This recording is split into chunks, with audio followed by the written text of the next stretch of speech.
Northeast Idaho. Thank you for being here.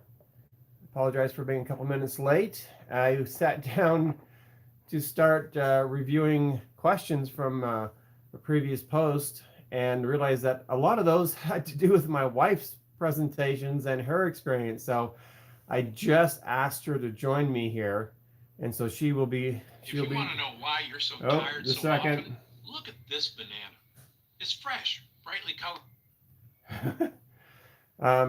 Trying to get everything set up here. So thanks for being here. I am David Gilmore, known as LDS Prepper. You can find my YouTube channel at ldsprepper.com and my store at ldsprepperstore.com, where we sell Berkey water filters, LDS Prepper premium micronutrient mix, my wife's herbal books, and so forth. But thank you for joining us. I want to give you a little bit of update here in the garden and on the greenhouse. Last week, I tried to kind of show you around what in the greenhouse what we were doing, and didn't have a strong enough Wi-Fi out there, so that was a problem. Let me just give me a second here while I get over to my other computer so I can see your questions. Let's go here. Oh, actually, I don't need to go there. I can go back here. And so if you have questions, please turn this off. Oh, what's happening? You know, technology is wonderful when it works, and when it's all on me. Okay. So if you have any questions at all, please post those in the comment section here. That's why we have the live, is for me to be able to answer your questions live. So first of all, just say hi. Let me know where you're from, what state you're from, what country you're from, just so I can make sure the information I'm giving you is appropriate. And it's kind of fun to see where people are from. So just comment in the comment section where home is, and if you want to talk about any specific items, please put them in there. All right, so I'm seeing comments coming up here. Yep, I see here Utah. So Midi Jeep is from Utah. I think he's been one of my subscribers for almost since the beginning, and I had an opportunity for him to come over to the greenhouse and do some videos here. And it was great. He's a good guy. If you're not on his channel, make sure you go over to his channel. So we also have Chris from Austin, Texas. Welcome. Glad to have you here, Chris. And one of the questions is, how do you control aphids in a greenhouse? So I talk to people about the 6 laws of plant growth, and that if you see ladybugs in your greenhouse, you know you have a problem, because you don't want ladybugs in your greenhouse, because they're actually carnivorous and they're there to eat the aphids. And so if I am not obeying the 6 laws of plant growth, I will get aphids like everybody else. It's just the nature of, it's nature doing what she does, and that is the insects are coming in to manage the problem. And so the biggest thing I have found for aphids is to have healthy plants and to harvest at the peak of production. In other words, I don't grow seeds. And that may sound weird to people. Somebody who teaches gardening and who literally grows the food that we eat in our backyard, is I don't plant plants for seeds. The reason why I don't do that is because of the 6th law of plant growth, which is control the competition. And what happens is, when a plant goes to seed, it's like, for example, lettuce, or we've got some kale that we just took out. I've got Swiss chard in there right now that looks like it's going to seed. You have lettuce that you call it bolting. And when a plant's going to seed, in that situation, it's on its last leg and it's trying to put out the next generation. And so it's no longer at its peak performance, its peak health, And so there literally is an energy field around plants, and that will attract either beneficial insects or destructive insects, or repel this destructive insects. Just like you can walk into a room and if there's energy in the room, you can feel it in the air. There's nothing that you can really touch, but you can actually literally feel it. And if you walk into a room and where someone's dying, you can feel that energy is leaving that room. And so we really are beings of energy.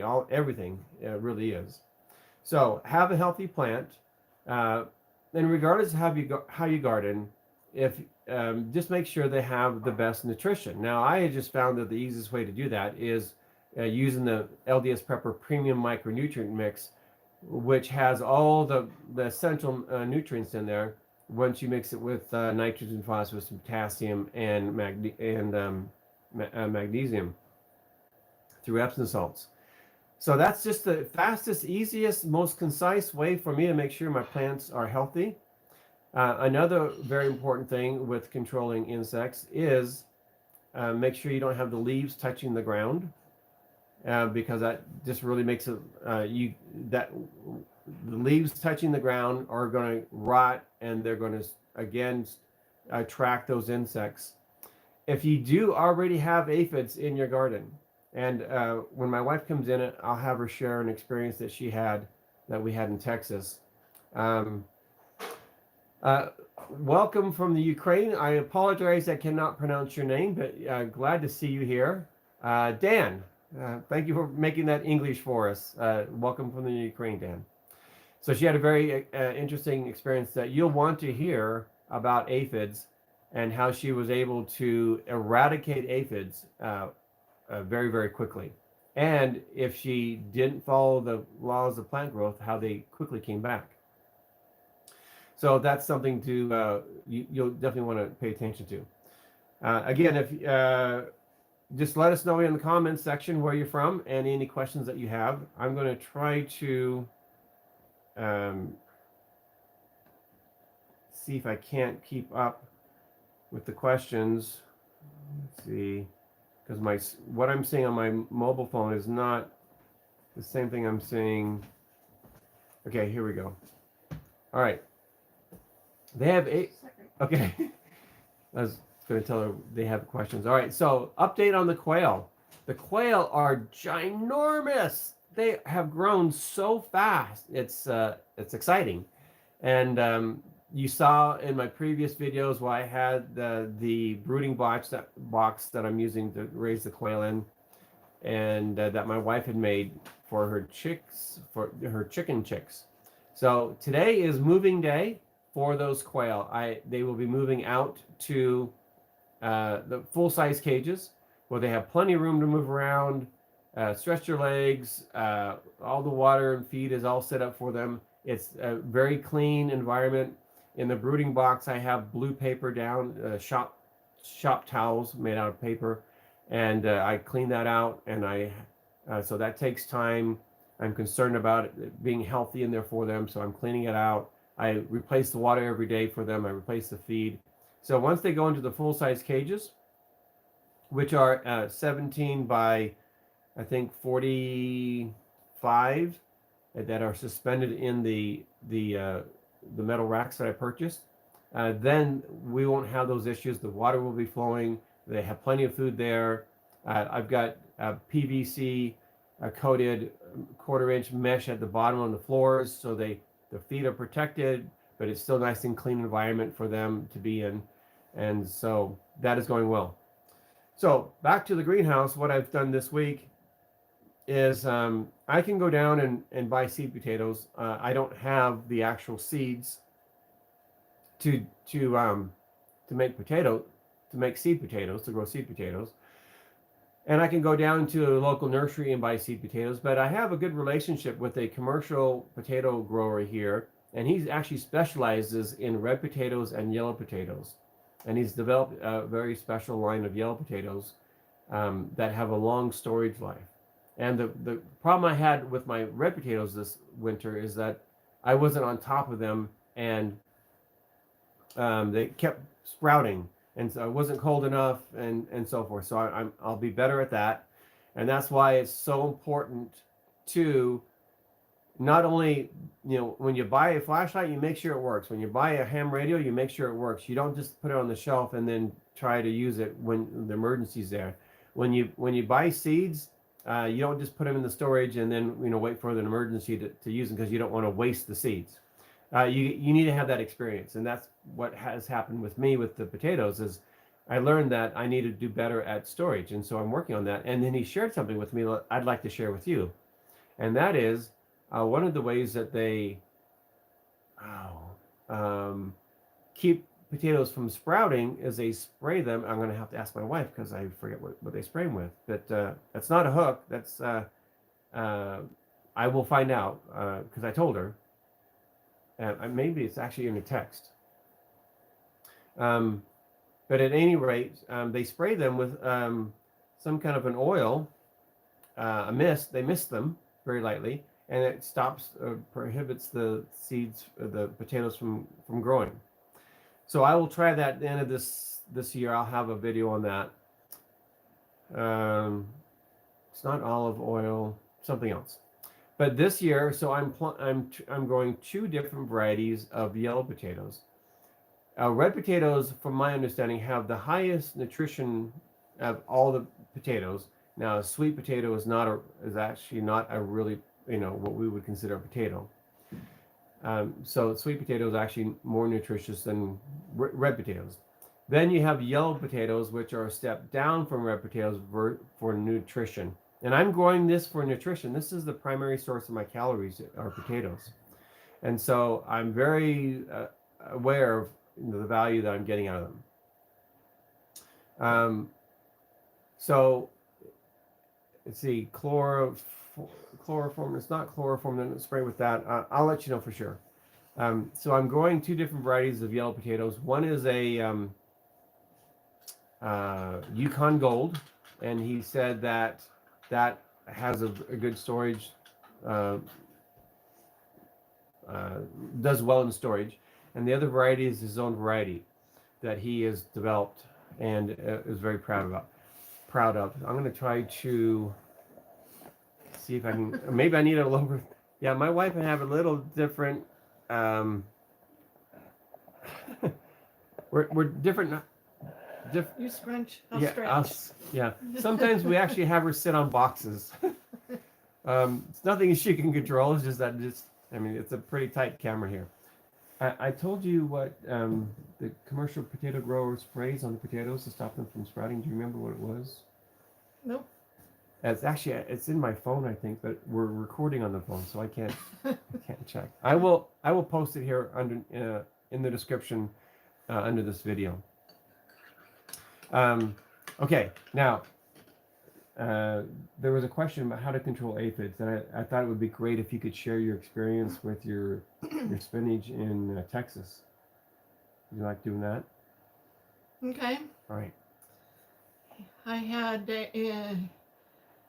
a 3-foot wide, 7-foot long bed of spinach growing in Texas, and this was after I had converted to the Mittleider gardening method and was giving my plants weekly feed. And I got really busy and didn't give them the weekly feed on the day that I usually would give my garden plants, the weekly feed. And so when I went out to the garden a couple of days later and looked at the leaves, I noticed the bed was full of aphids. And I thought, great, all right, so it means the plants are hungry. They need nutrients. So I thought, okay, I'll give the weekly feed today, water it in. I'll come back in a couple of days and spray with neem oil, which is a safe way to eliminate aphids. It's an oil. It coats their body and it suffocates them. And it's actually a medicinal herb. The neem tree is actually, the leaves are medicinal. So it does not, it's not a chemical. It doesn't harm humans. And so that was the plan. Feed them today, water it in, give a couple of days for the plants to feed and get full of nutrients, and then I'd come back and spray with the neem oil. So a couple of days later, I come back to the garden. I look at the leaves, and I'm looking at leaves through the whole bed, and I cannot find the aphids. I don't know where they went or how they left, but there were no aphids on the spinach leaves anymore. And I thought, great, well, I don't have to spray.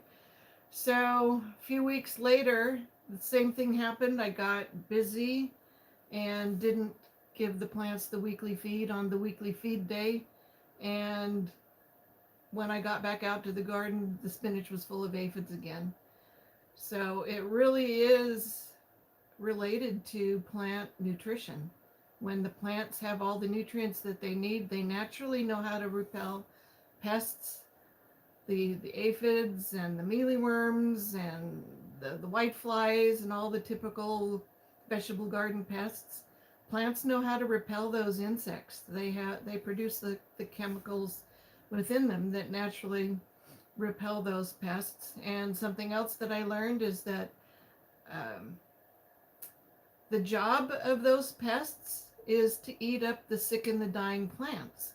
When plants are not getting fed all of the nutrients that they need, their plant juices turn sour.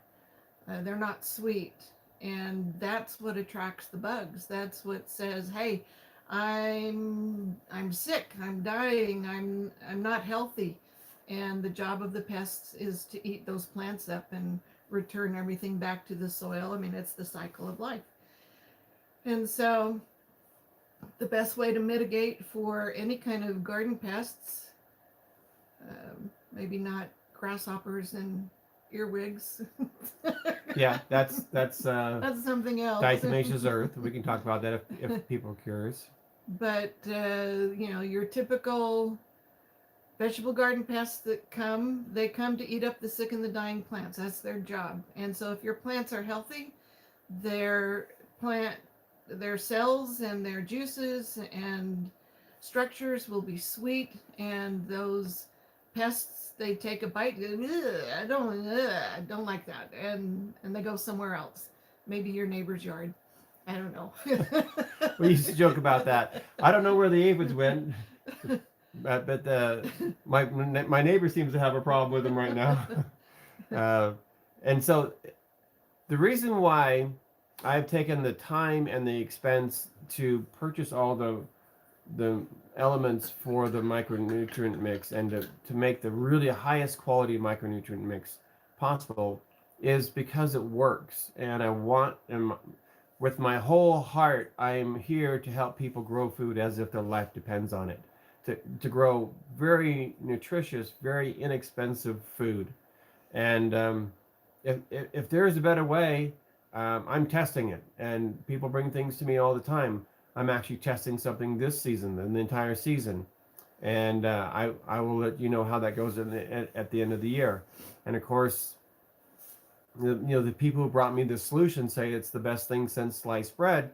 And so I said, great. I'm not going to mention it to my subscribers. I'm not going to recommend it. I'm not going to endorse it until I've grown side by side a year with using the LDS Prepper micronutrient mix and feeding my plants weekly and comparing it to yours. And so we actually have bought 2 of every plant, and we planted them in the same box so they get the same light, the same airflow, the same everything. The only thing we're going to be doing differently, the same watering, is that we're going to be feeding them differently. And so if there's something better out there, I will let you know. I have not found anything better out there. And so I'm willing to spend the money and manufacture the premium micronutrient mix for your for you. If you want it, it's available at ldsprepperstore.com. If you buy 8 of those packages, you get free shipping. I literally pay for the shipping. It comes out of my pocket. You don't pay anything for shipping with 8 packages or more. Which brings up a good point, because as people visit our garden all the time, they can pick up the LDS Premium Micronutrient Mix, and they can pick up my wife's herb books, and they can pick up the Midnight Gardening Course book, which I always take a moment and sign for them before I ship it. Any orders that come through LDS Prepper Store, I take a moment and put a note and sign it and send it off. But the question always is, well, how many bags do I need for this year? And so we always go through the math and help them out, and we can have that discussion here real quick. And I said, okay, so that's for your vegetable garden. Do you have any bushes? Well, yeah. Do you have roses? Yes. Do you have fruit trees? Yes. So the question is, how much do you need for everything that's growing to be healthy and strong? Because wouldn't you like to minimize all the problems you're having with the insects on your apple tree? And wouldn't you love to have the most fragrant, beautiful roses? And don't you want to have healthy hedge on your property? Now, those don't need as much food as a vegetable. They need very little. I only fertilize those 4 times a year, the ornamentals. But there's no reason for them to be sick and to be hungry. So then they start thinking, well, yeah, so I have those other things, and I know prices are going up on everything. My costs are going up. So why don't I buy a year or 2 or 3 worth of micronutrients? I get free shipping, and I have it on hand. And that's what being prepared is about, is having, you have the property, you have the equipment, you have the materials on hand. The reason why we have propane is because I can store it. I can't store natural gas. The reason why we have wood burning stoves is because I can store the wood. So I try to be as prepared as possible. The reason why we have a solar battery bank with our solar panel system instead of just panels is because I can store the energy. So take those things into consideration when you're wondering how much micronutrients you need to buy. So let's discuss that. We're kind of at the beginning here in Idaho. Somebody asked where we live in Idaho. We're southeast Idaho by Idaho Falls. So if you're ever in the area, just send me a message. You can get my phone number on LDS Prepper Store. Send me a text or give me a call. And if you're in the area, I'd love to have you drop by, and we'll walk you through the greenhouse. We do that all the time. Or the herb garden. And the herb garden. You don't want to miss Sue's herb garden. Yeah, for sure.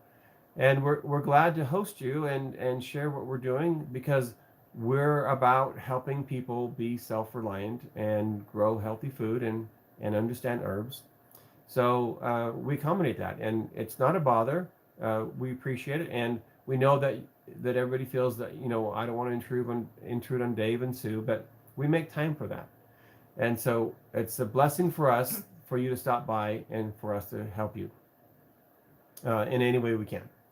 So how much do you need? How much micronutrients do you need to buy?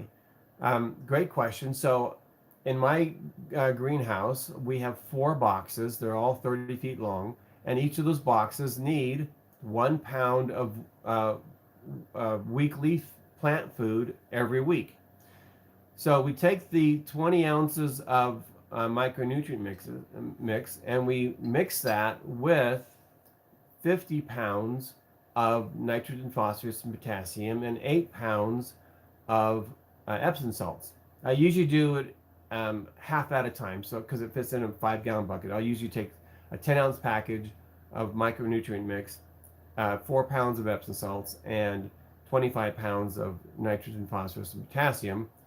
But in the package that you buy, there's actually 20 ounces that will make 60 pounds of weekly plant food. So I know that those 4 boxes take 1 pound of the weekly plant food every week during the growing season. That we start, we prepare the soil with 1 pound of the weekly plant food, and also 2 pounds of the pre-plant food. We till that in, and we plant our plants. And then after they sprout and they've germinated and they're growing, then we start feeding them weekly. So how many weeks will 60 pounds of weekly plant food last you? Well, it's a matter of math. I'm a single digit math kind of guy. Okay. Go to 2 digits. I'm using a calculator. So I'm not that bright, but I do find solutions. I am solution oriented, not task oriented. So I have 60 pounds. And I know I'm using 4 pounds a week. How many weeks will that last me? Well, 4 divided into 60 is like 12? 15. 15? She saved me in college. Literally saved me in college. So 15 weeks. So how long is your growing season? Keeping in mind that you stop adding weekly plant food 8 weeks before the final harvest of your plants. That was 3. So you don't have to fertilize all the way to the end. And if you want to go to 3 weeks before, that's fine too. So for us, 1 package of micronutrient mix will last a year for our garden if we were just growing in our normal gardening season. Now, when I purchased this as a customer, before I started making this, I'd buy my packages at 20 at a time because I'm all about being prepared. I wanted to make sure that I had plenty of fertilizer, plant food for my plants. And I took into consideration that my wife has her favorite yellow wild roses out here in front that we use a weekly feed on, and that she's planted a good sized orchard with all kinds of fruit trees out there. So I took all of that into consideration. Then not only did I buy the 20 micronutrient mix packages, but I also bought all the nitrogen, phosphorus, potassium, and all of the Epsom salts that I needed for that much to match, so I can mix up all the weekly plant food with the micronutrients mix that we had. So sorry for the long answer, but if you're looking to just plant this year, you probably just need 1 package. I would encourage you to think past what is the least I can get by, because this is the healthiest food that you will ever buy at any price, and this is the cheapest, most effective way to grow that food. So I hope that answers the question on that. Let's see, we've got some more questions here. See, I know you grow strawberries in a grow box in Texas. How did you manage pre-plant the next year? Great question. So we have our strawberries have been here 5 years, 6. Yeah, we've been growing strawberries for 6 years. 6 years. In the same box. Mm-hmm. And we have, this last year, replaced half, so 15 feet of strawberries. Mm-hmm. We thought we had bowls, and we were going to put down some wire mesh, wire. Oh, I thought we had woodchucks. Oh, yeah, we had woodchucks. And actually, I saw one yesterday. Did you? They're living in the wood pile under the solar panels. Are they? At least one is. Ah, well, that would make sense. They like to eat wood. Yeah, that a woodchuck would be. I wonder how much wood he can. Does a woodchuck? Yeah, I wonder how much he can chuck. If a wood could chuck wood. Yeah. Sorry, this is just us. So we were putting in hardware cloth, and then we realized it wasn't woodchucks, it was mice, and so we took care of the mice problem. But anyway, so she took the strawberry plants that were 5 years old at that time, and what did you do to get the plants that we have now? When you put strawberry starts, bare root strawberry plants in the ground, you get one crown with a set of roots. And as that strawberry plant grows, it produces sister crowns every year. It also produces runners that can be, that will root themselves and become new plants. So as I pulled these plants out, we're looking at, probably groups of 7 or 8 crowns. And so I would take the healthiest looking crowns and separate them from the mother plant. And that's what I replanted in the new refurbished grow box. So we replanted those. Interesting observation is we have strawberries in the refrigerator. We're eating strawberries now. We have been eating strawberries since the beginning of the month, or actually earlier than that. Well, a few. A couple came on early. Yeah. And the new plants, now when I say new, it's these crowns that you had broken off from the plants that were 5 years old. Those are producing the largest strawberries right now. And the older plants, the 5-year-old plants that we will be going through the same process, are producing many more strawberries than the new plants. But those strawberries are considerably smaller. So we have found that probably 3 or 4 years is probably peak for production, probably 3 years. 3 years you get your biggest berries. Yeah. So after that, it would be good to refurbish the bed, pull the plants out, take the best crowns and replant them. So the reason why we went down this rabbit hole is because of the question, how do I add the pre-plant to an already existing box that already has plants on it, basically perennials? And the answer is I just sprinkle it on top and water it in. That's what I do. There's no need to remove the plants until in or turn in pre-plant mix or the weekly plant food. Just sprinkle it on the top, water it in. I hand water whenever I fertilize, and to make sure I've knocked everything, all the plant food off the plant leaves, and that it's getting well watered, and that works well. So it's easier than you think. Just add it, and we actually, as a when you take medicine to stop you from getting sick, it's called Preventative. As a preventative. Especially with our tomatoes and our peppers, anything with a nightshade, is I add pre-plant to the garden once every 4 weeks, once the plants are established. So once they're germinating and growing, okay? Because I know that those peppers and eggplant and tomatoes, they use a lot of calcium. And so the pre-plant mix is primarily calcium. And so I avoid having the problems of blossom end rot and other problems with calcium deficiency. Now, if you're looking at your plants and you see kind of a warded, think of a toad. Bubbly. Yeah, bubbly. Think of the back of a toad, that kind of a skin on a leaf, then you know that you're deficient in calcium. So don't give them more nitrogen. Don't give them more whatever. Just give them the calcium. Would you go into my office and grab Midland Garden Course book off the shelf? It's over my ham radio, unless you have one in here. Oh, Of course, I have good. one in here. So the way that we know this is because we just follow the book. This is honestly the best book that I have ever seen on gardening, and I know this by heart. It's page 165.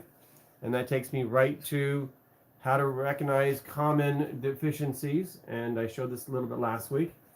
But if we come over here to calcium, it says enlarged leaves in here, quick and severe wilting, scorching and death of large areas of the leaf or leaves, death of terminal buds of the plant, poor flower set and poor fruit set. And this is for the calcium, you can see right here. And then it gives you the solution, tells you exactly what to do. And it says 15 ounces of calcium, or half an ounce per linear foot, of agricultural lime or dolomite lime, gypsum, or calcium nitrate, depending on what your rainfall is in your area.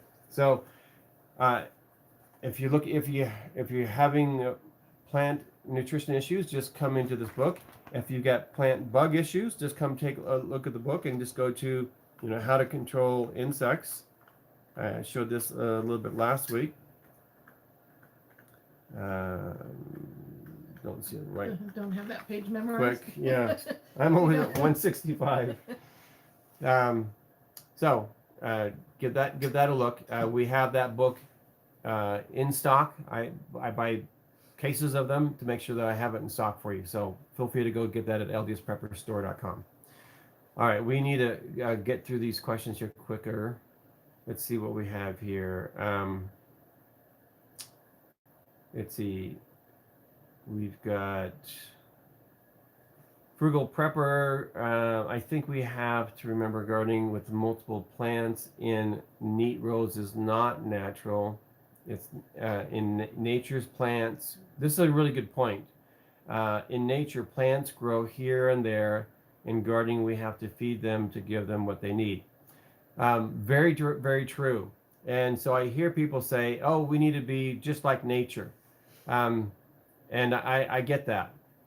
But there isn't a single civilization, not one on the planet, not one, that doesn't use gardening, that has some form of agriculture, because nature by itself does not provide enough food for a family to live off. I mean, literally, if you want to see if growing by nature works, you go pitch a tent in the middle of a forest or wherever you want to, do the experiment, and you don't grow anything, and you just live off the land, and you don't harvest the animals, and you'll see that very quickly that you'll starve to death.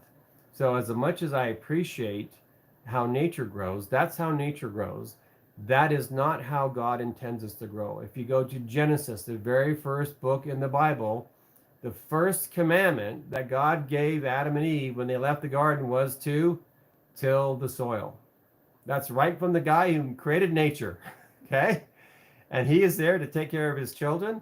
And the first commandment was till the soil, because he knew that they needed to grow food, and they needed to be able to fertilize that food and care for that food. And we are stewards of those plants. And so if I want healthy, high productive food, I plant them in neat, clean rows that I can manage and take care of them. I can prune them. I can harvest from them. I can water them. I can feed them. So that's just me trying to follow God's command. All right. And if you want to grow any way you want, that's perfectly fine. I have just found that the most efficient, effective, productive way to follow God's command is to use the Mittleida gardening method. So that's exactly what I do. And I think that's goes hand in hand with what our Father in heaven asks us to do. I have a question now to deal with little flies on my seedlings. I spray with many things, but still have it. Anything organic you can recommend? Well, I don't know what the little flies are, but the question is, why are the flies there? For seedlings, I would make sure that they're in direct light, that you're not over watering them, that you do have soil that has good drainage. I've shared my recipe for my seedling, which is 1 part perlite, 2 parts sand, 4 parts sawdust. And that allows us to hold the water, but allow drainage at the same time. Any thoughts about why you might have flies with the seedlings? Depends on if they are the, like the house fly or white flies, which are a garden pest. Yeah. I don't know about the little house flies. I don't know that they're eating the plants or causing any damage. The white flies will, and that is a plant nutrition problem. Yeah. So one of the questions I saw earlier was, how do you mix what I call baby food? How do you mix the liquid equivalent of the weekly plant food for seedlings? Because that's what you're going to need to use to keep them healthy. So, do you remember what the recipe is for the 3 gallons of water, 1 ounce of the weekly plant food. Yep. And we like to use a dedicated Vitamix container to, we pour the plant food in there, add some water, blend it up. That saturates the water with the nutrients, and we add that to a 3-gallon bucket of water to make 3 gallons. That's what we use for seedlings. So what we don't do is we don't take an ounce of the weekly plant food and put it in 3 gallons of cold water, because it will eventually dissolve, but you'll probably use the water up faster than you'll get, complete dissolving of the nutrients. So what I did is because I keep ruining my wife's kitchen appliances, is I bought a dedicated container, I don't know what it's called, for the Vitamix. And it's just the top. Yeah. And then that's what we use to blend.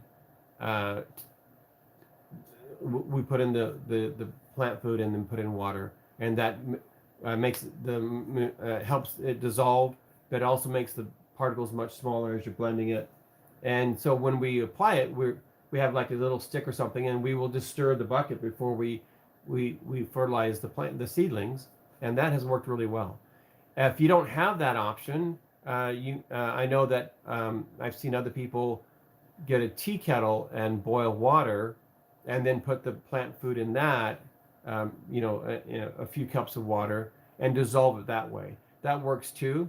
Or just make a batch of this liquid plant food this week, let it sit all week, and use it next week. And just always have that bucket of liquid plant food dissolving. By the end of the week, it should be ready to go. Just whenever you walk by it, just give it a stir to help it dissolve. That would be a great solution. I don't like the boiled water because you can smell the nitrogen will volatilize. Yep, and so I'm losing what I put into the water, and the plants aren't getting it by using hot water. So it's a quick, easy way to do it, but I don't recommend that. So that's how you mix the plant food. It is 1 ounce, and that's actually in here in the book. I know indexing isn't perfect in this book. It'd be nice if you could look up the back end, and have an index of everything, but it does take a little bit of work to find that. So I'm glad to share that with you. All right, see what else do we try to catch up to these questions here. Let's see.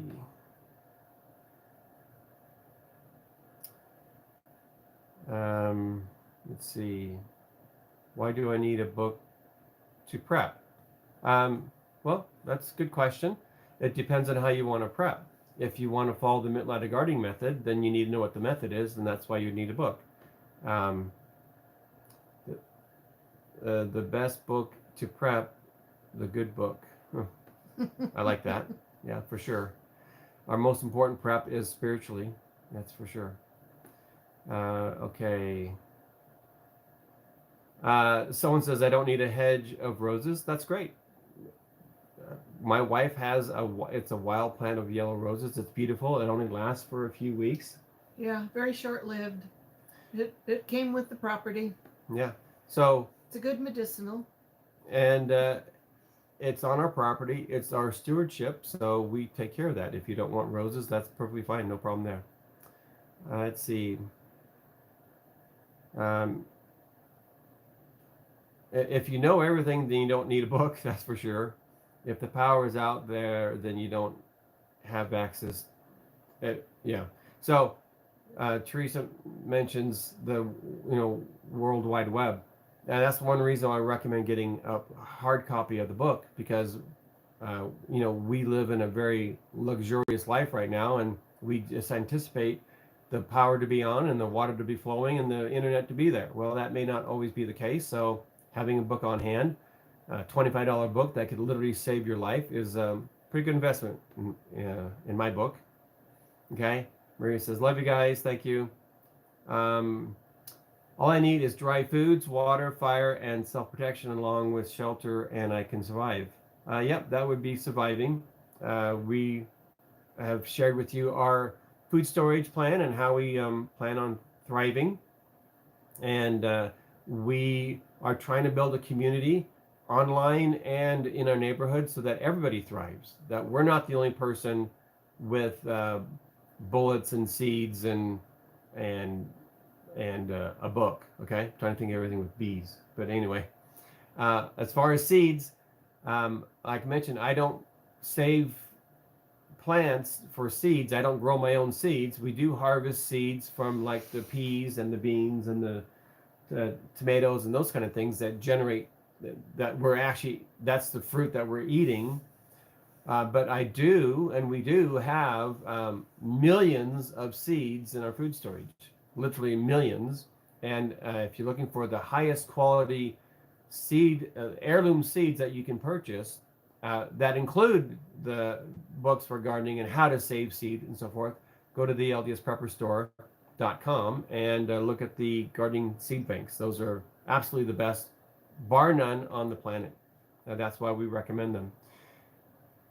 Hey, from Australia, this is Nicole. I love your channel. Do you make activated charcoal? Great question. We have lots of charcoal from our fireplace, and we could make activated charcoal.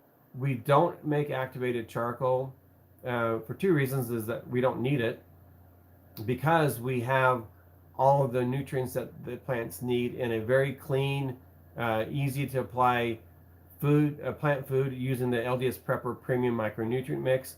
And we don't need the activated charcoal for filtering our water because we use a Berkey water filter. So we have those on my store because those are things that we personally use daily, and have in our greenhouse, have in our kitchen counter, and recommend that other people use because we have great results for those. All right. All I need is heaven's help. Yep, that, heaven helps those who help themselves, right? So God isn't going to plant your seed and water your plants for you. He does that in nature, but again, that you're not going to survive living out in the nature without, some kind of organized way to grow food. Maria says, we're truly blessed for you and knowledge. Thank you very much. All plants are organic and feed off the compost that I make. Excellent. And people talk about compost. I think that's turning back to nature. I think, taking what you've harvested, maybe the plants that you're not eating, the part of the plants, and turning that into compost, mixing that with other organic materials, whether that's animal feces or whatever, how you want to compost, that's great. The thing that I like about the way that I feed the plants is I know that exactly what how much nitrogen my plant is getting, how much molybdenum, how much manganese, how much copper, how much zinc, how much manganese, how much all those 16 essential nutrients are. And I know that, for example, my wife and any other woman who's ever been pregnant knows that when you're pregnant, you're probably taking some kind of supplement for iron because your body needs more iron at that time. And so I know that if she takes too much iron, or if I take too much iron, that I will actually kill myself. And so I don't want to be, mystery gardening without knowing what nutrients my plants are getting. And so we don't compost, we don't mulch. It's a very low maintenance gardening method that we use, and it's very high productive. I mean, you just look at the results in the gardening cookbook. A lot of these pictures are the results that my wife and I got. And matter of fact, if I can find the picture, you may have seen this. This is one day's harvest from our Midnight gardening here in southeast Idaho, where we have a very short gardening season. You would not harvest that many onions or carrots or lettuce or everything else that we had to harvest if we were just foraging. And that's basically what, if you don't plant, that's what you're doing, is you're foraging. So there are different ways. Certainly compost tea is something you can use, but that would not be plan A. Composting would not be my plan A. Not everybody lives where they can compost. The majority of people live in the city, and we're trying to help people grow food on their balcony in their small postage stamp lot that they're on, not just people who have the blessing like we do of having 2.5 acres. Well, we have been gardening everywhere. We've been married 40 years, and you've had, I don't know how many gardens you put in, but wherever we were, she was gardening. And so we're trying to find a solution that works for everybody in every situation. This is the only solution that we found that really works. So if you want to compost, that's perfectly fine. I just kind of follow more of a logical, scientific approach. I'm results oriented and with the minimum amount of work. By the way, speaking of that, I was, plants have different needs, just like our children. Sue and I have different needs. We have basic nutritional needs. We all need the basic nutrition and vitamins of humans. But when she's pregnant, she needs a lot more iron than I do. And so just because your lettuce is looking good and it's doing fine on the weekly plant food, it doesn't mean that your tomatoes don't need an additional amount of calcium. And I found here in the strawberries, they're getting the weekly plant food, but I noticed that they were getting yellowing in the leaves. Now, yellowing in the leaves could mean that it's low on iron, it's low on nitrogen, it's low on another nutrient, which we really run into. There's actually 7 different shades of yellow, and trying to determine which nutrient it needs is actually resolved in the Midlighter Gardening Course book. So I took some, my experience here is that the iron in the soil here is not readily available. So I took some iron that I have stored. I have probably used in the 6 years we've been here. I bought a 50-pound bag of iron. I probably have used, I don't know, 3 cups so far, maybe 4. And that's in all the raspberry bushes and everything else here. And so I was able to determine from my experience and reading the book that that plant needed iron. So I put the iron in the Vitamix, ground it up, and sprinkled it on the soil and watered it in. So I didn't need to just keep using more and more plant food. It needed specifically iron, and I gave it iron. And so having the knowledge in the book of being able to identify and then properly treat is really what's important here. Let's see. How long does everyone here plan to prep for? I started at 1 week, then to 2 weeks. Now I'm up to about 3 months. How about you? That's from my waste of time. It's a good question. My wife and I are preparedness minded, and I'm thinking worst scenario, and we've been counseled from our church to have a minimum of 1 year supply of food or more. For emergency, for short-term emergency, they recommend 90 days of food. And so that's our minimum standards, is to have at least a year's supply of food.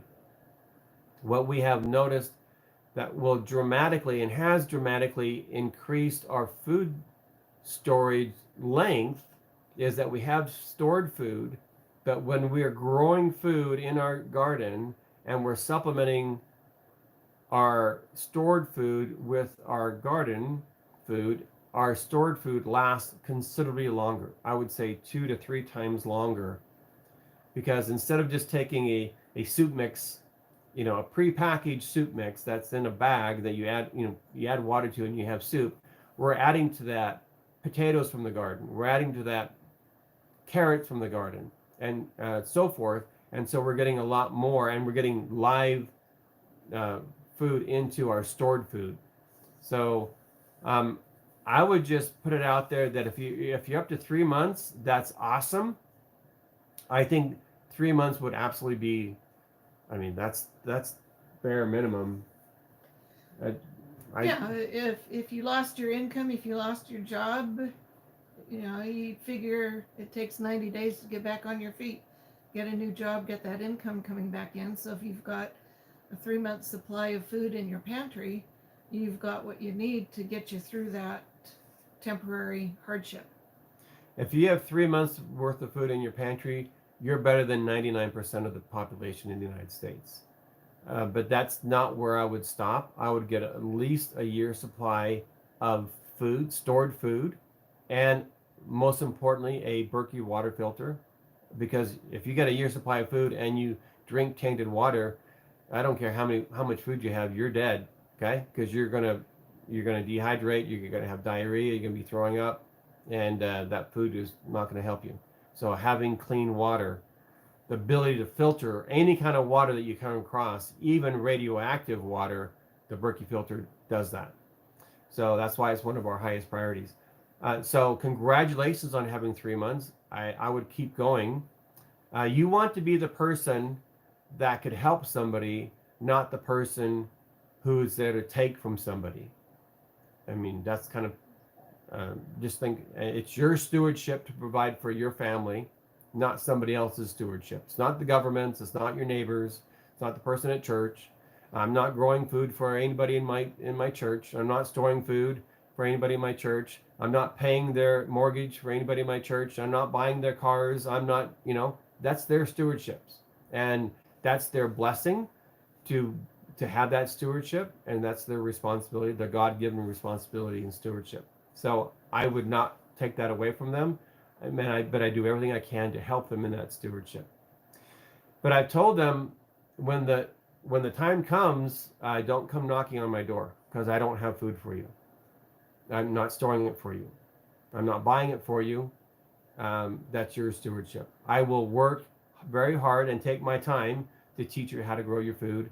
And Sue's been here teaching about herbs and what we do for food storage. So I will spend our time and our efforts helping you build a garden, build the knowledge, figure out how to make it work. But I'm not giving you my wife's meals. That's just not going to happen. So don't come knock on my door. Okay, so where do you broadcast from? We're broadcasting from our homestead, our off-grid homestead here in southeast Idaho in the United States. Thanks you for accidentally finding our channel here, Dan. Don't have the money to prepare forever. Don't have the money to be prepared forever yet. You know what? I don't know anybody personally who has the money to be prepared forever either. I'm not trying to be prepared forever, but I certainly have my seed bank, which we use in every year for our garden. We're putting seeds in our garden. We have our food storage. We have our water filter. And so forever is pretty hard. I mean, does anybody have enough money forever? Not that I know of. But what about this week? What about this month? What about 3 months? What about a year? I have people come to me that have a $150, $300 phone bill, and they have a subscription to Disney Plus, and they have a subscription to Netflix, and they have a subscription to Hulu, and they're going out to dinner 2 or 3 times a week, and so forth, and they don't have money to put food aside. Maybe we just need to readjust where our priorities are. Because when your daughter is crying because she doesn't have food because she had a Disney Plus subscription and you spent the money on the Disney Plus instead of putting a few cans of food aside every week, that's going to be a hard discussion to have. Okay, and that's going to be on you. So, if you have all the money in the world to be prepared for forever, that's awesome. If you don't, do it like my wife and I did. We've been married 40 years, and we have been working on this for 40 years. And that's where we are today. So the best time to start to plant a tree was 20 years ago. The best time to start planning your food storage and planting a tree today is today.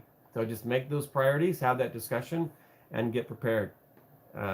You'll be blessed no matter where you are. We are in a bubble right now, and we live in luxury where everything is available at a snap of a finger, but that won't last forever. Okay, what brand? Let's see. Am I getting everything here? Yes. What brand solar panel do you recommend? Boy, if I were to recommend a brand of solar panels, I'd honestly have to say that my son is working with a manufacturer a very, very high quality manufacturer. And you can talk to him about solar panels. He knows more about them than I do. And you can go to ldsprepper.com/Titan, Titan, and that'll take you over to my son's website. And he's working directly with the manufacturer of very impressive quality solar panels, and he can help you with rigid panels and also flexible panels. So I know that the panels that I purchased, I don't remember the name of them, that they were producing 120% of their rated power when I bought them. Solar panels have a 20-year warranty, which means that they will produce 80% after 20 years. So they started out at 120%. Imagine 20 years, they'll be at 100%. So I didn't go cheap. I plan on buying them one time. And even though technology marches on, I'm not replacing those panels in the next 20 years. Okay. Strawberries are okay, but there are other berries that grow a lot better for survival, such as wild grapes and blueberries. Yeah, well, grow them. Absolutely. We're not saying... Grow what you like. Yeah. We love strawberries. We love strawberries, and we are planting blueberries this year. I'd like to get some grapes going. I think that's great. And we have plenty of neighbors that have grapes that have offered cuttings for us, so we could get the grapes growing too. So absolutely. Just because we're growing strawberries doesn't mean that you have to grow strawberries. We're growing strawberries because we love strawberries. I had some hot chocolate yesterday, some Mexican hot chocolate, and we have some freeze-dried strawberries I put into the Mexican hot chocolate. That was wonderful. Okay, we have fresh strawberries right now in the refrigerator that I picked a couple days ago. They're in the freezer now. Oh, I didn't eat them fast enough. Didn't fast enough. Okay, blueberries. Let's see. I have tried many. All have been great except for the flexible ones. They only last about 5 years before they dropped nearly 30%. You're talking about solar panels. Yes. So make sure you're getting a good quality one, because, just like you can get different quality clothing, you can get different quality of anything. You can get different quality computer. You can get different quality paper towels. You can get different quality solar panels. So talk to my son. Go to his website. Go to ldsprepper.com/Titan, and I can guarantee you those are high quality, flexible, and rigid panels. Okay, Bambino the Great, I'm very thankful that you decided to put up all your Midlighter videos. Thank you very much. This is my first time doing this. Good. Hopefully with the book and all my videos, you have the resources you need, and with these live calls where we can answer your questions, you'll have a fantastic garden. Thank you. This is Daniel. Thank you for both, for all good you do. Everyone else here too, and bless, I pray. Thank you very much. It's called prophylactic medicine. That's what I was trying to go for. When you take something before. Preventative? Yeah, preventative. I was thinking prophylactic. Yep. Good. Thanks, George. Appreciate that. Tells you how far behind we are on comments, right? Okay. Let's see. Hallelujah, and amen, brothers and sisters. Get your hands dirty. Yes, get out there in the garden. I was planting my yellow potatoes yesterday, and I have the blue gloves on just because I didn't want to get all the dirt in my fingers. But you know what? I took them off because I like getting the dirt in my hands. Just the contact with the soil. So I had the blue gloves on because I was working with the poop from the quail, and I don't necessarily want that on my hands. All right, I went back to gardening after 2 years, enjoying it. Great to hear that, Becky. Justin says, I got my autographed copy several years ago, just a sawmill, so now it is raised bedtime. Yes, congratulations, Justin. Glad that you got the autographed book from me. Let's see. Have you ever used a structured water filter with magnets in your garden, or have you ever heard of it? Chris, that's a great question, and the answer is absolutely. Get a structured water filter. It's not a filter. I'll put a link on to the ones that I recommend below. We have seen a visible, measurable 20% and higher production by using structured water. And so these devices are not all created equally. What was that pop-up? Was that a low battery? Let's see, check my battery. Yes, would you please go grab my battery charger so we don't run out? It's a warning here. There are some that are really good that I recommend, and this does not remove the calcification on your appliances and so forth, but what it does, it aligns the calcium and other sodium in the water, the molecules, so they don't clump. And so if you have hard water problems, this will virtually take care of the hard water problems. But it also allows the plants to absorb the water much easier, and so they're getting the water that they need. So great question. I have not shared that with others, but that's on me, and I thank you for reminding me to do that. I will definitely put a link below. There are 2 or 3 that I recommend. Magnets. Magnets is where I first started, and if you don't have electricity, that's a good place to start. But they don't put out as strong as a field as the electrified systems that I recommend. So I actually had a company reach out to me recently and ask me if I would do a review of their products.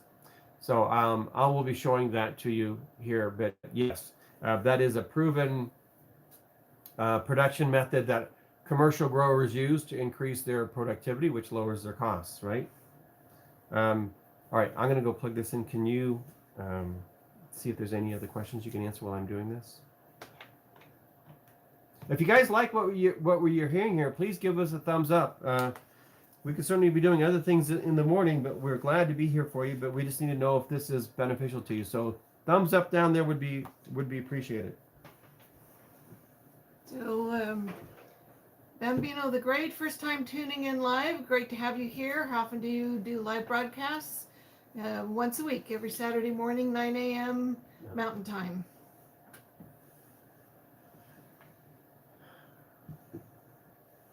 Okay, where are we?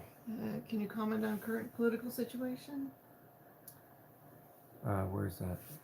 Okay. Political free zone. Can you comment on our current political situation? I have book and minerals. Good. So the current political situation is going to change probably every 4 years, right? Or at least every 8 years here in the United States. And so I don't want to get into a political discussion here, but I would simply say that we are preparing to be self-sufficient with a community of neighbors and friends and family. So if I get injured, regardless of the political situation, and my income stopped, we would be able to eat and we'd be able to take care of ourselves without relying on the government or other things. The political situation around the world is going to be different country to country. And regardless of what the political situation is, you can still grow food on your balcony. I remember last year watching videos from China, from people who've been locked into their apartments. China is well known for their high-rise apartments, who are growing foods on their balcony. They just couldn't get out and get fresh food, and so whatever the situation you're in, they just made it work. And so if that's kind of mindset that you have, that you're results oriented, not tasks oriented, then you'll be fine regardless of what the political situation is. That's kind of a broad statement, but do what you can regardless of the situation that you're in. You may find that you're in a great financial situation right now. You may find that you're in great health right now. You may find that you have a surplus, but things change. People get older. People get hit by they're in automobile accidents. They can lose employment. The government can change. banks can close. I remember being in Mexico, and 100 pesos on Friday was 10 pesos on Saturday. They just literally just moved the decimal over. So that can happen. So, be prepared for that kind of thing to happen. So let's see. First time tuning in live. How often? I already answered that. Political free zone. Yeah, that's kind of where I am here. Could you use the geothermal greenhouse design with an aquaponics system? Great question, Antonio. We actually had some people over here last week, a group of people, and they were asking about aquaponics, and his goal was to use aquaponics, and so we had that discussion. And the answer to that, short answer to that is yes. Do I recommend aquaponics? I don't. And he, as much as I'd love it to work, it's so fragile that it's difficult to make it work. So, for example, we're off grid. We have a battery backup. And so the biggest concern with aquaponics or hydroponics is air, oxygen in the water. And so if your electricity goes out for 24 hours, you've just killed your entire food production right there because the fish are dead. So we are off grid, and we have battery backup. However, so we're in pretty good position. If anybody's going to be in a good position to have aquaponics, it would be us. The problem is that a year ago when I first got quail, we had quail, baby quail, that and they were under heat lamps, and we were doing an upgrade on our solar panel system, and so the battery backup was not hooked up to the house, and the solar panel system was not working. We were on grid power, and the power went out, which means the heat lamp went off, and several of my quail died. It was just a matter of a few hours, not even 24 hours. And so I do not recommend aquaponics for that reason, because it's so fragile based on electricity. So even though you would think that we out of everybody would not have that concern, I actually do have that concern. The second primary concern is that it's the poop from the fish that's feeding the plants. And so my question is, like with any question, whether you're using any kind of poop or using compost, how much magnesium is in that poop? How much molybdenum? How much copper? How much zinc? How much, all these essential nutrients, how much is in there, and are they at the right ratio? So that's another reason why I don't like aquaponics. If I want to have fish and grow food, I would have a fish. I would be, feed the fish separately, but I would not have my food production based on an aquaponic system. But it would work in a greenhouse if that's where you want to go. Same thing with hydroponics. The Mint-Ladder gardening method is called the poor man's hydroponic method because we use all of the great principles from the hydroponics, but we don't have it based on a water-based system, which is based on pumps and electricity and making that to work. All right.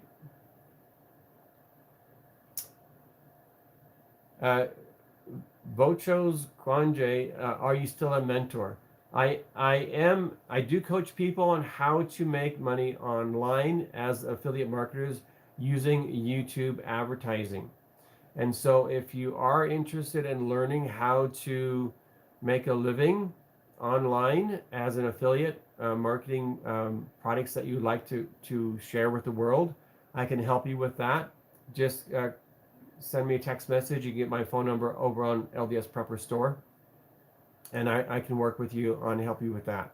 I've been doing this now for 22 years, and we're doing well. We'll just say that we're doing well, and our students are doing extremely well. I talked to a student a couple days ago, and he has been making and this is not typical. This is not what I'm saying you're going to be able to do, but he's been making net $100,000 a month with this online marketing, and consistently for the last 5 months. We have other clients that we're just coming on who are doing extremely well. We teach you the fundamentals, principles, exactly what you need to do, the understanding the psychology and the processes, and being very, very successful in marketing items online for affiliate marketing. So if that interests you, feel free to contact me. Send me a text. Probably the best thing to do. I always reply to the texts I get. And my number again is over at the store. So I'd be glad to help you. All these things that we're talking about take money. And if I can help you financially, like I can help you with growing your food and food storage and other things being prepared, I'm glad to do that.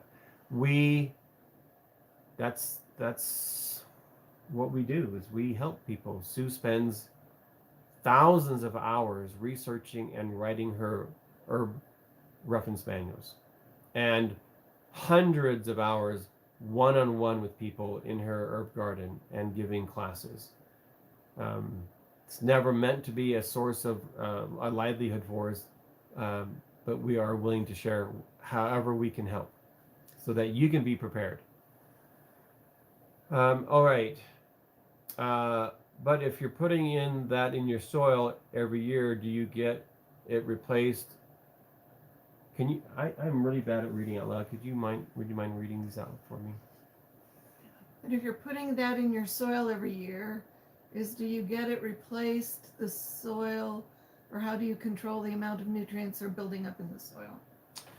That's a great question, Chris. So if I were using, let's say, cow manure, and I was putting that in my soil, the reason why I think that one of the main reasons why I get about a 97% average germination, sometimes I get higher, 100%, sometimes I get like 95% germination, because I use quality seeds, which I mentioned, and because I don't create a hostile high salinity environment in the soil by putting in manure, because manure has a lot of salt. You put in one application of manure, you put more salt in the soil than I do all year with my micronutrients. And you just kind of, you're literally taking a full season's worth of food, basically, throwing it in the garden at once, and then telling the plants that's all you get all year. And so when they're in their peak production, when they're producing fruit, which is 2 or 3 months down the road, there's probably scraps of nutrients left in the soil. And that's fine if you want to do that. I'm not saying not to do that. I just choose to do it differently, where I'm giving a very consistent amount of food every week, so there is no overfilling, I'm not overfeeding the plants. I'm not creating a high salt residue in the soil. It's much safer, it's much healthier for the soil for me to do a little bit every week than it is to put in other ways of feeding. So buildup is not an issue. When I was in Russia and I was at the Seventh-day Adventist College several years ago, they are still planting in the exact same fields that Jacob Midlighter planted 20 years ago with no problems. They're in the dirt. They're not having to replace the soil. They're not having to amend the soil. They are simply using the same method that Jacob Midlighter taught them 20 years ago in the exact same rows on the exact same piece of property. So if that gives you an idea of how safe this is, that'd be a good indication.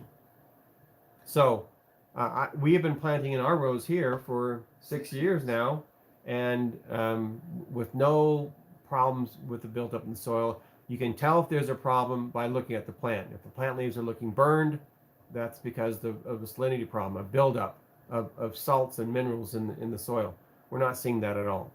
So we follow the schedule in the Midlighter Gardening Course book, when we fertilize, how much we fertilize, the watering schedule, that I look at the plants and determine how much water they need, and we're not having those kind of problems. So thank you for asking the question. No buildup problems using this method. Other methods I could see where there'd be buildup problems. If I was just using compost, the problem I would be concerned about is lack of nutrients. However, there's a great organic gardener on YouTube. I apologize, I don't remember his channel, but he, after many years, 5, 6, 7 years, did a soil test, and all he had done in his garden was use compost, 100%, nothing else ever, and many of the nutrient levels were off the chart toxic levels from his compost, and many others were sub minimal levels.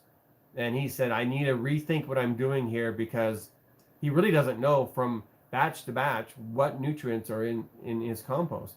Whereas with me, I know exactly what's in that food source for the plants. Cast their gold, silver to the holes of the rocks, he said. I believe him. All right, so yeah, make sure you have your priorities straight. Do I think gold and silver is a good investment? Well, I certainly don't think fiat currency is a good investment. Let's see. So a lot of doom and gloom there from Daniel, which is really kind of a perspective, really what we see is coming down the road, and certainly what Revelations talks about in the Bible. So just be prepared for that. Let's see. Ordered a new high tunnel, 24 by 40, 14 by 24. Northern Minnesota. Awesome. That's great. A high tunnel will be great. That's what I'm really using for my greenhouses. We call it a greenhouse, but it really is a high tunnel. And in northern Minnesota, if you can make that a geothermal, that would, you'd literally be able to grow year round. We're in the zone, just so you know, for comparison wise, we're zone 5A for, what do you call it, kind of a zone? Is it a growing zone or agriculture zone, whatever? So you might compare that, but we grew... Growing zone. Growing zone? Yeah. We grew all winter long here, all winter long, including tomatoes in our greenhouse, with no supplemental heat of any kind. No electrical heat, no propane heat, no gas heat, no wood burning heat, simply running the geothermal fans. So congratulations on taking a step on making your food production more stable by getting a high tunnel. Let's see. What would you take for entertainment long term? Well, that's a good question. How many videos do we have in our video cabinet? We have plenty of our favorite movies on DVD. We have games. We have books. This reminds me of a Christmas morning when our oldest son was very young, and of course we had all the presents out there, and we couldn't find our son. He was in the bathroom unrolling the toilet paper off the toilet paper roll. He thought that was the most fun thing he had done all day. So empty boxes, a stick, right? Dirt. Yeah, just let kids get out and have fun outside. Don't think that you have to be sitting in a chair being entertained by something that was produced in Hollywood. But we do have, I think it's over 300 edited videos that are edited down to PG-13 in our collection. Besides other videos that are G, we have lots of. We were watching what's that? Homeward Bound 2. Oh yeah, the granddaughters love Homeward Bound. Yep. Great. Homeward Bound 1 and Homeward Bound 2. But when the granddaughters come over, we'll watch that at the end of the day. But during the day, Sue's working with them on herbs. They have their own herb books. She's teaching them piano. So we're not relying on Hollywood entertainment. Right. And it amazes me every week when they come over how creative they get in their play with plastic boxes and cardboard boxes and the things that they find around the house. They're very creative, and we have a ton of fun. Yeah. Last week or the week before, they went out and saw the neighbor's goats. Right. I mean, just get outside and have some fun. Don't just sit and I mean, we do have obviously a lot of movies that we can watch.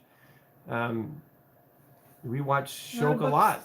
A lot of books to read. Yeah, we watched Chocolat a couple weeks ago. Friday night is a kind of a date night for my wife and me. Last night we went out to a restaurant, but typically we'll eat at home because honestly the food is much It's better. better from home. It's honestly much better.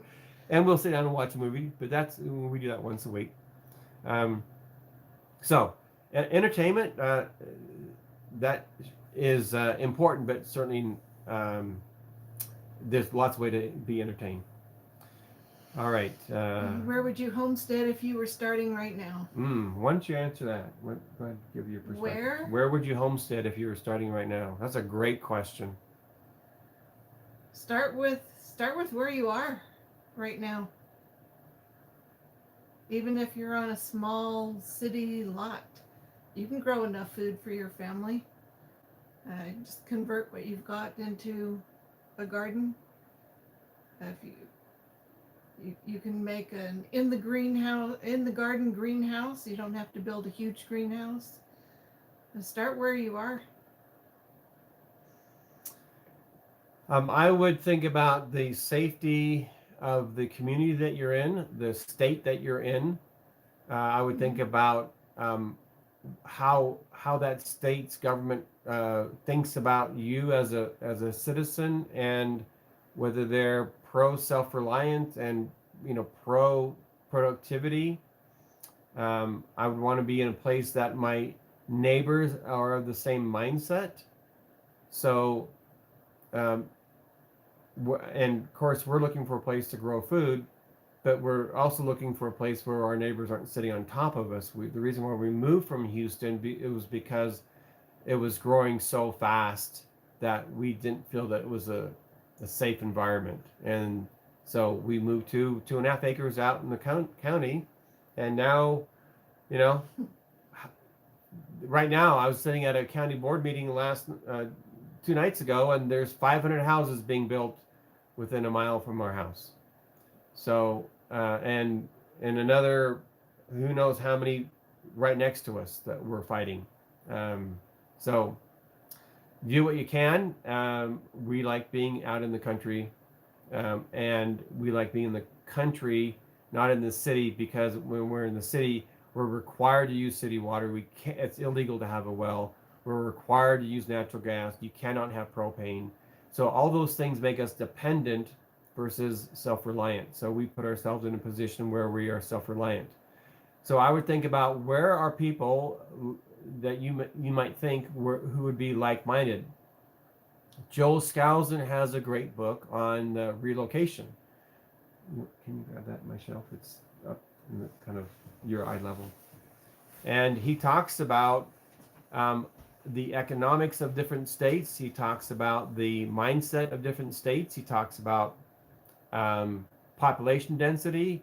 He talks about growth. He talks about the weather. He talks about nuclear fallout in his book on the strategic relocation. So I'm just going to grab that book for you so you can actually see the book. But you can just look up Joel Skousen, Strategic Relocation. That is the book that I would refer to. I can just say that Idaho is on that list. Texas is on the list. There are not a lot of states on the list, but It was your eye level, not mine. but all his recommendations are in this book right here. Okay, Strategic Relocation by Joel Skousen. I would recommend that book highly. Yeah, I think you can just get it on Amazon, or you can buy it directly from him. Just do a search for that book. Let's see.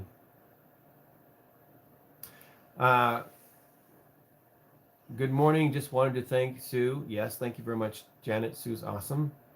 I received her book this week, Culinary Herbs and Spices. Love it.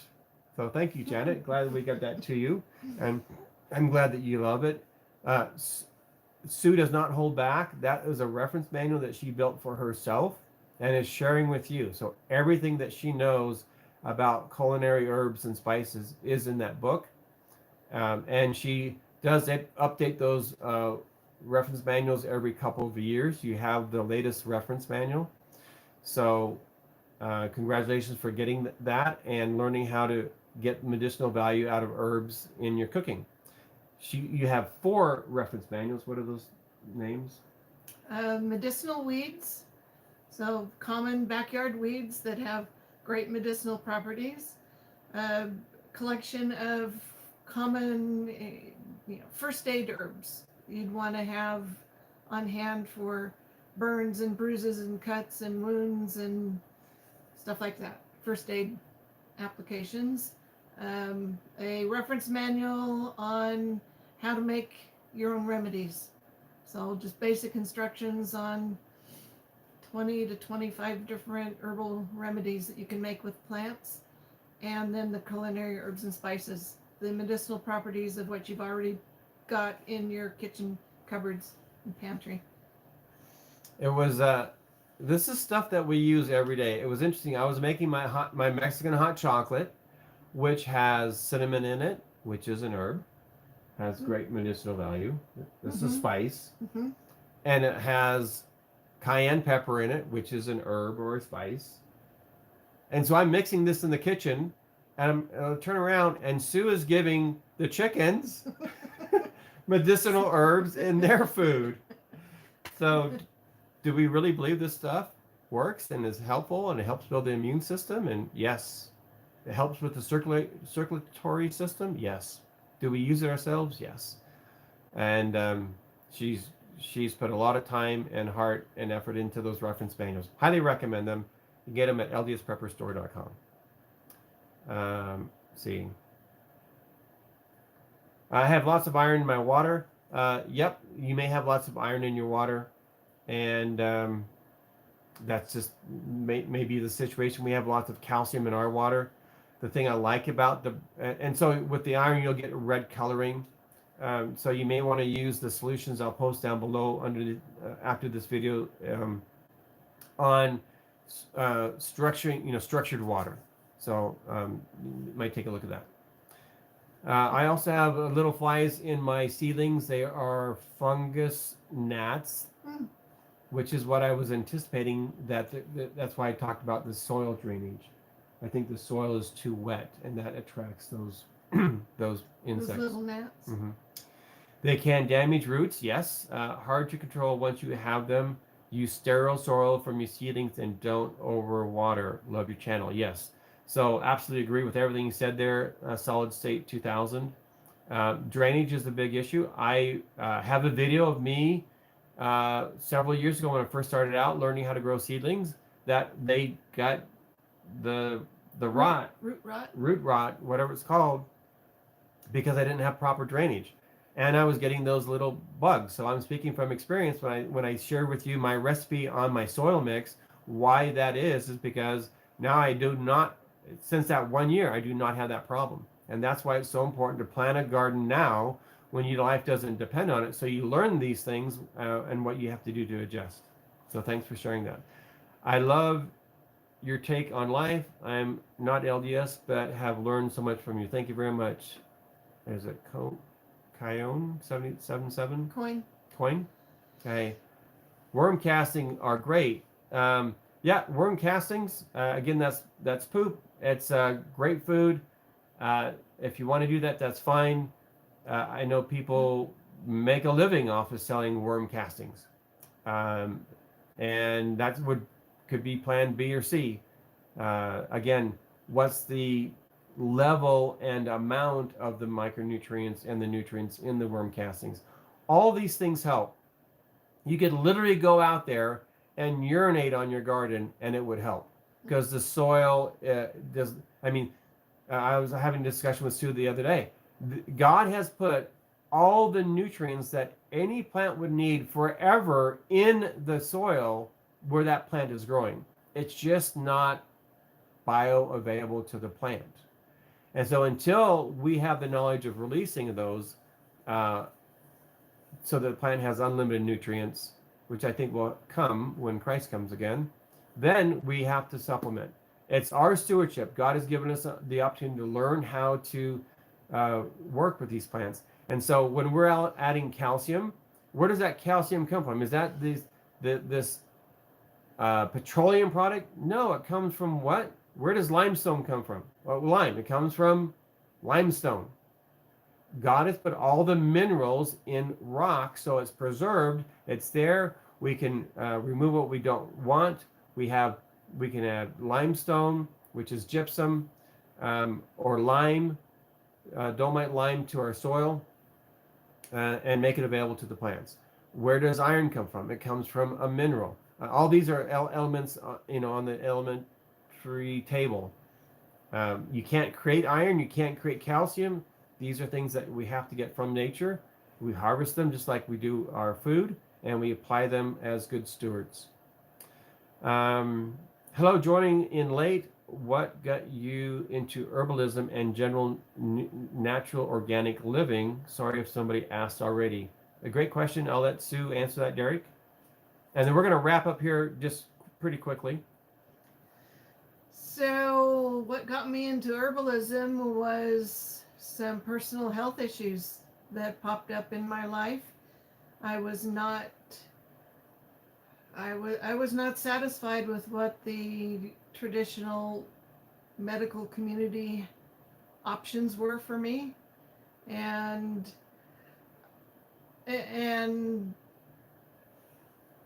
so I was looking at alternatives, and I have found that when you start asking questions and thinking and looking, people come into your life, cross your path. You read something here or there, and it kind of leads you to what you're looking for, and that's kind of my story. I was dealing with some hormonal imbalance problems, and was led to some specialists in the Houston area. I was excited to find doctors that would actually listen to me and were attempting to help. I found that what I was doing was not helping. I was led to look into herbalism, found the School of Natural Healing, enrolled, and discovered that the symptoms that I was experiencing with hormonal imbalance were very similar to the symptoms that you experience when your gut is constipated, when the eliminative channels are not open like they should be. And so all the brain fog, the insomnia, the just all the very similar symptoms. So I started drinking green smoothies and doing some cleanses, and got things moving again, and the brain fog went away. I learned that your body knows how to make its own hormones. When you give it even bioidentical hormones, the body says, hey, I got plenty, don't need to make any more, and they shut down the manufacturing plant. And then you're constantly, for a lifetime, dependent on the supplements. So one thing kind of led to another, and I just really liked the herbal path that I found. And I have found that, well, what Dr. Christopher said in his school is that most of the health issues that we have today can be traced back to the root cause of what we're doing to ourselves, what we're eating, what we're exposing ourselves to in the environment, in our soaps and personal care products, environmental toxins. I mean, they're all having an effect on us. And the more you can get away, there's no way to, it's not practical to live in a bubble, in a plastic bubble. We have to live in the world that we have. We have to be responsible. We have to be good stewards of that world. But there's no getting away from the toxins. But the more you can reduce the toxic load on the body by eating nutrient-dense foods, avoiding the pesticides, avoiding the herbicides, avoiding the toxins that are in the laundry products and soaps and shampoos and personal care products, those kinds of things. The more you can reduce the toxic load on your body, the healthier your body's going to be. And your body does know how to heal itself. I mean, you get a cut on your finger, it heals. If you're healthy. And the body knows how to heal itself if it's given the right support and the right resources. And the right resources are homegrown foods and what's pesticide free and herbicide free. The best is what you can grow yourself. And you found in your research with herbs that there's natural estrogen, there's natural testosterone. So you don't need to be taking pharmaceutical supplements in your experience. We're not giving you medical advice. We're sharing our experiences here. And you found ways that you didn't have to have a prescription to be healthy.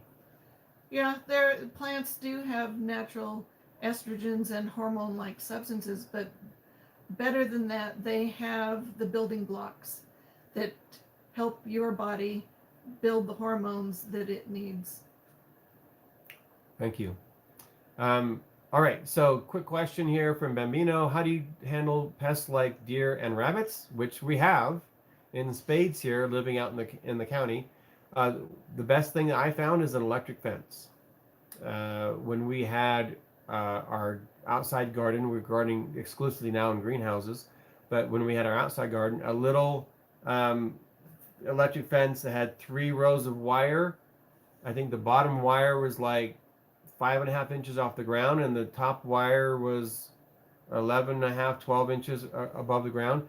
That literally kept out all the deer, rabbits, skunks, cats, raccoons that we all have here in the area, and that literally took care of everything. Once we planted an orchard, we put up an 8-foot fence. The deer just used that for warm-up practice. Then we put up a 9-foot electric fence, and that seems to have kept them out. So whatever the problem is, we found the solution. For the orchard, we had to go literally 9 feet up in a single row. If we put a double fence, like 3 feet in between 2 fences, then we wouldn't have to go 9 feet tall. But electric fencing we found that works well. Have you heard of no-till gardening? That's a big rage in the high tunnels and mini farms. Yes, I've heard of no-till gardening. Let's see. I got my order. Thank you. Good to hear, Teresa. Let's see. I'm a virtual learner. Can you recommend any books with lots of photos? Depends what you're looking for, but Sue's herbal books are loaded with photos. This new edition of the Mittletter Gardening Course book is loaded with photos all the way through the book, photographs and illustrations. So yes, lots of photos. I'm a visual learner myself.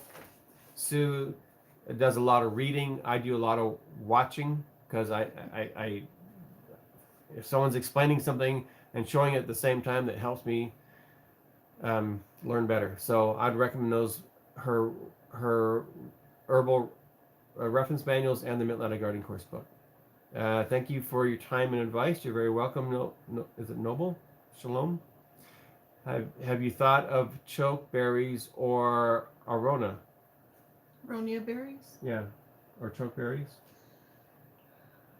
Yeah, I've thought about choke cherries. We have huckleberries growing in the higher elevations around here that we can harvest, go into the mountains and harvest, but it would be convenient to have those in the orchard too.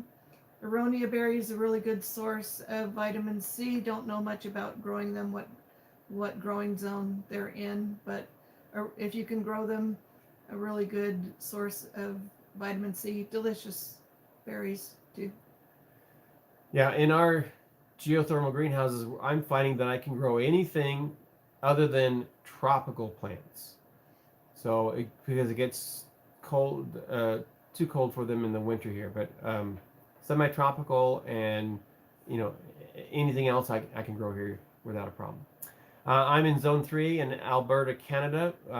Could your high tunnel greenhouse be beneficial as your 5A zone? Yes, we have many people in Canada who have built the geothermal greenhouses and are benefiting greatly from that. You may, depending on your insulation and the way you build the geothermal, you may be able to grow year round. I'm literally 100% certain that you could. You may be growing carrots and lettuce and cauliflower and cabbage and broccoli and so forth during the winter. You may not be growing tomatoes, but that's how you insulate it and balance the system. It took me a couple years to get that figured out, but yeah, now we're growing tomatoes year round. Yes, going to look at filter. All right. You look just like your mother. Now we all know where you got your good looks. Okay, have a great day. Thank you. What's your take on seed storage? What is your favorite method? My favorite method of seed storage is buy a seed bank and keep that seed bank in a cold, dark, dry area. And then as we harvest seeds from our beans and we harvest seeds from our peas and so forth, then we would do the same thing. We'd put them in plastic bags, let them dry out, put them in plastic bags. Do not put oxygen absorbers in them because it would kill the seed. And then we keep them in a cold, dark, dry area. And then next year we bring them out and plant them.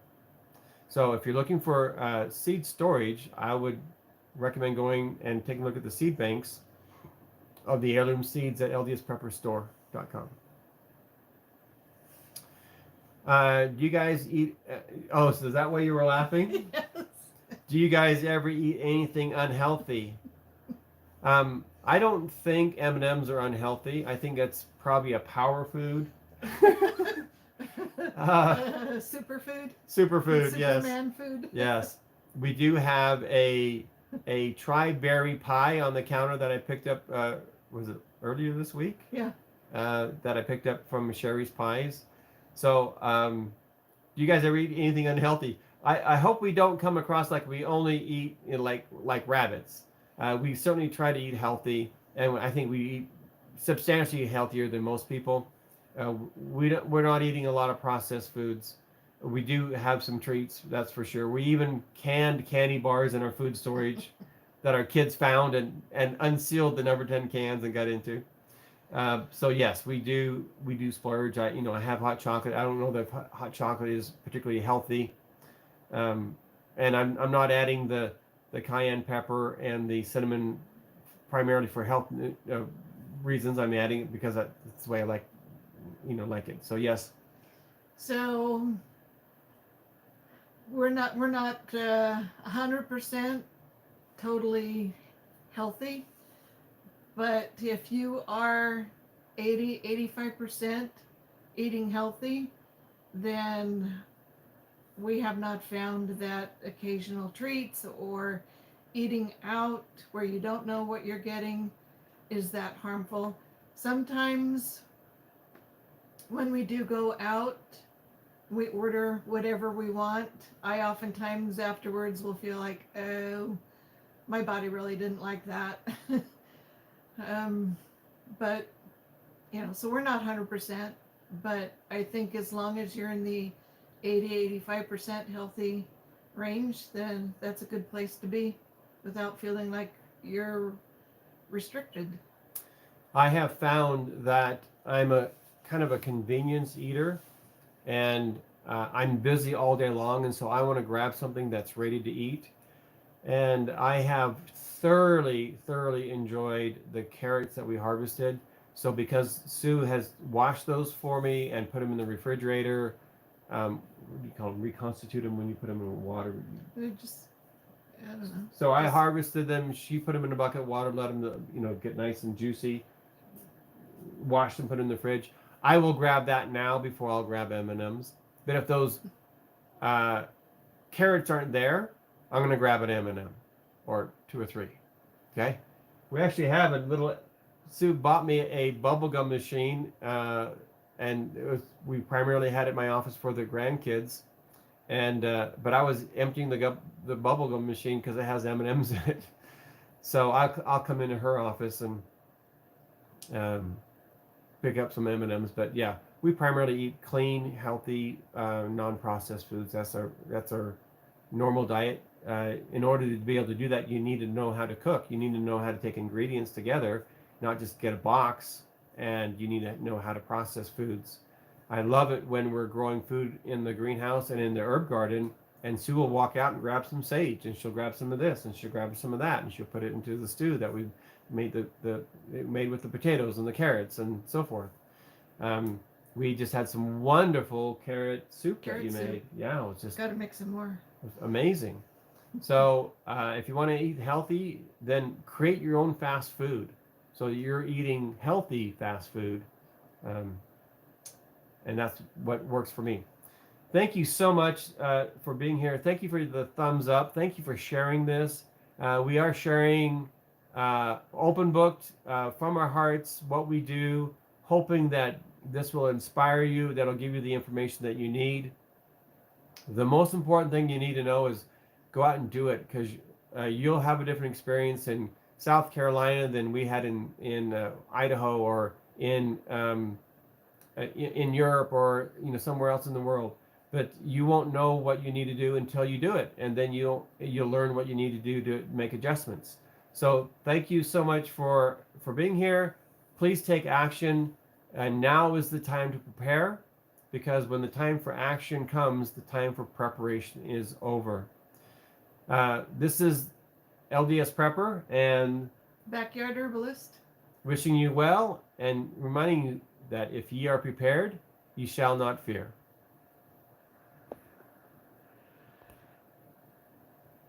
Good job.